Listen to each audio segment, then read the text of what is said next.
एक बार की बात है, एक संत जंगल से गुजर रहे थे।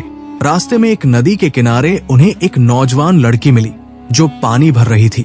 उसने संत को देखा और मुस्कुराकर बोली, महाराज, आप तो बहुत तेजस्वी दिखते हैं, फिर आपने ये सन्यास का रास्ता क्यों चुना?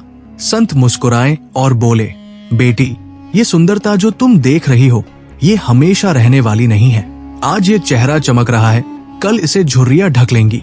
मैं ऐसी सुंदरता की तलाश में हूँ जो कभी खत्म न हो। लड़की को संत की बात गहरी लगी।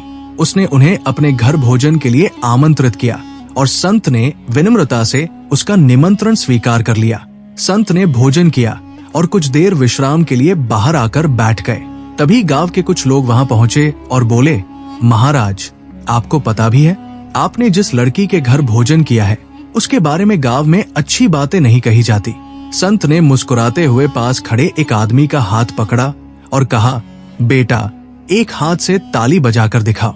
आदमी हंसते हुए बोला, महाराज, ये असंभव है, ताली के लिए 2 हाथ जरूरी होते हैं। संत गंभीर हो गए और बोले, फिर बताओ, कोई अकेली लड़की चरित्रहीन कैसे हो सकती है? अगर लोग उसे गलत मानते हैं तो इसका मतलब है कि समाज का भी इसमें योगदान है। बिना किसी का साथ मिले कोई अकेला गलत रास्ते पर नहीं जा सकता। गांव वालों को संत की बात समझ आ गई। वे चुपचाप वहां से चले गए। संत उठे और जाते जाते बोले, असली सुंदरता चेहरे में नहीं, सोच में होती है। बाहरी रूप कभी न कभी बदल जाता है, लेकिन सच्चा सौंदर्य वो है जो हमारे विचारों में बसता है। ये कहकर संत आगे बढ़ गए, लेकिन उनकी ये सीख गांव के लोगों की सोच बदलने के लिए काफी थी।